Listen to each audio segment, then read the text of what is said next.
Hi guys. So I kind of had a crap week starting on Saturday where I got a kind of unsettling phone call and progressing until yesterday where I had an emotional breakdown rivaling that of when Marianne was crushed by Willoughby in Sense and Sensibility. But instead of crawling into a hole created by a wooden spoon and sheer determination, or by methodically decapitating everyone I know one by one, I decided that I would read you this letter, which kind of speaks for itself. Dear Mr. Thatcher, I have been a loyal user of Always Maxi Pads for over 20 years, and I really admire some of the features. Why, without the leak guard core or the dry weave absorbency, I would never go horseback riding or salsa dancing, much less running up and down the beach in tight white shorts. But my favorite feature has to be your flexi wings.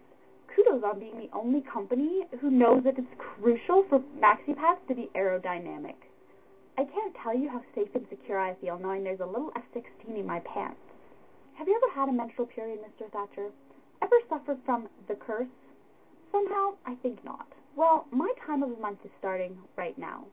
As I type, I can feel the hormonal forces surging through my body, and at any moment, I could be transformed into what my husband likes to call an inbred hilly with knife skills. Isn't the human body amazing? As brand manager for the feminine hygiene division, you must see quite a lot of research about what happens to your customers during their monthly visits from Aunt Flo. Therefore, you must know about the bloating, puffiness, and intense cramping we endure. The point is, sir, you of all people should know that America is just teeming with homicidal maniacs in capri pants. Which brings me to the reason for my letter. Last month, in the throes of cramping so intense that I wanted to reach into my body and pull out my own uterus, I reached for one of your maxi pads, and there on the adhesive backing were these words.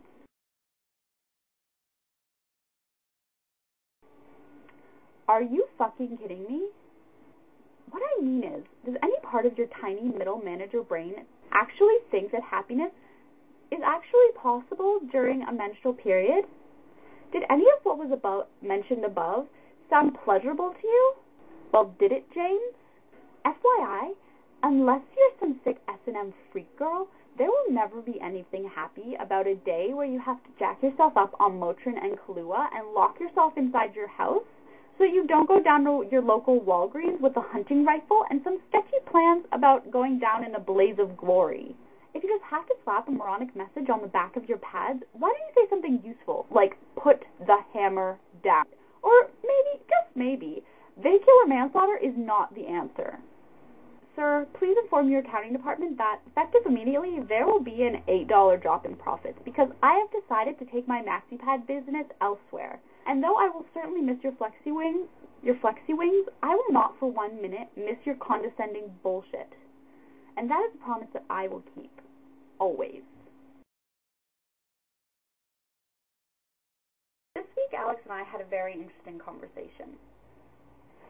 We discussed whether or not Edward was justified in his attempts to keep Bella away from Jacob. Alex thought not, but my feelings were rather mixed. On one hand, yeah, Edward is acting like an abusive husband, but at the same time, he really cares about Bella, and he thinks that if she spends time with Jacob, she could die. Then Alex likened it to an intervention. What if someone you knew was an alcoholic, and you just wanted them to stop, for their own good? Isn't the right thing to do to stop them at all costs? But at the same time, isn't it ultimately their decision to drink or not, even if they think that there's not a problem? I guess there's no real answer for this, but what I did learn is that you can't take someone's choices away from them, no matter how much you love them. It's not right, and it's never okay. But at the same time, if you're doing something dangerous and someone you love is worried about you, then it's your responsibility to stop and really consider if what you're doing is worth it. So that's my vlog for this week. Oh, it's so cold in my room.